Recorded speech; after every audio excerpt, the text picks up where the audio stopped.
સમાચાર સામે આવી રહ્યા છે હળવદથી કેનાલ પર મોતનું મંજર ઓવરલોડ ડમ્પરોથી નર્મદા કેનાલને ભારે નુકસાન સાપકડા પાસે નર્મદા કેનાલ ક્ષતિગ્રસ્ત હજારો વીઘા ખેતીમાં પાણી ફરી વળવાનો ખતરો રિપેરિંગ અને સફાઈમાં ગંભીર બેદરકારી તંત્રની કામગીરી સામે સવાલો કેનાલની દિવાલો અને પાળામાં તિરાડો ખેડૂતોમાં ચિંતા અને રોષ માત્ર નોટિસોના નાટકથી કામ નહીં ચાલે તાત્કાલિક સમારકામની માંગ ઉગ્ર બની ઓવરલોડ ડમ્પરોથી કેનાલ માર્ગ બન્યો જોખમી જવાબદારો સામે કાર્યવાહીની માંગ નર્મદાનું પાણી છોડતા પહેલા જ્વાલામણી ન થતા મોટી દુર્ઘટનાની ભીતિ સેવાઈ હજારો વીઘા જમીન પાણીમાં ગરકાવ થવાની શક્યતા ખેડૂતો ચિંતિત તંત્ર ઊંઘમાં કેનાલ તૂટવાની આશંકા વચ્ચે ગ્રામજનોમાં ફફડાટ અવિનાશ કુમાર અશ્વિનભાઈ ગામિત આ ઓફિસમાં અધિક મદદની સિનિયર તરીકે ફરજ બજાવું છું.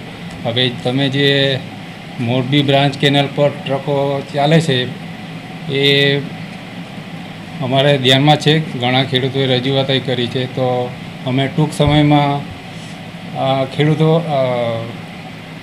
ખેડૂતોની રજૂઆત ધ્યાનમાં લઈને એ ટ્રકો બંધ કરાવવા માટે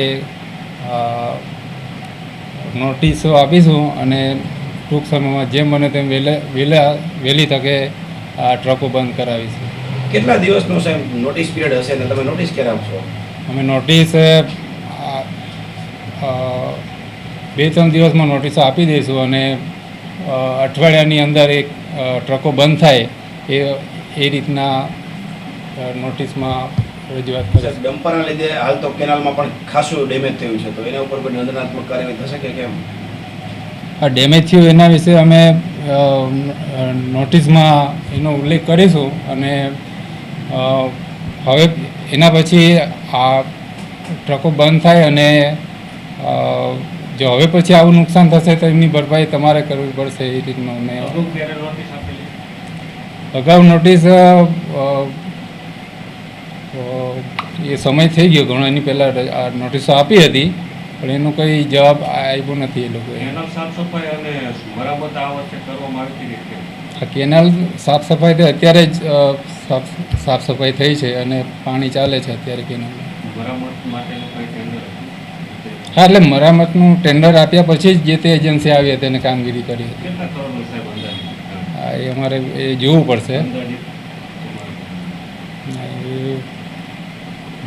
અમારે એ એસ્ટિમેટમાં કેટલા છે. સાહેબ મરામત થયું છે તો કેનાલ તો હજુ પણ તૂટેલી ને ડેમેજ જ દેખાય છે તો મરામત ખરેખર થયું છે તમે સ્થળ એટલે એ ડેમેજ પાછળની ચેનેજમાં હશે અને આગળથી શરૂઆત કરીને રિપેરિંગ કર્યું છે તો એવું બને કે પાછળ કદાચ બાકી રહી ગયું હોય. તમે સાહેબ સ્થળ વિઝિટ કરી હશે કે બિલ એમનામ જ પાસ કરી દીધું હશે? ના હજી તો અત્યારે સાફ સફાઈ થઈ અને રિપેરિંગ થયું છે એનું હજુ બિલિંગ ને એ બધું હજુ બાકી છે. અહેવાલ મયુર રાવલ સંબંધ ભારત ન્યૂઝ હળવદ.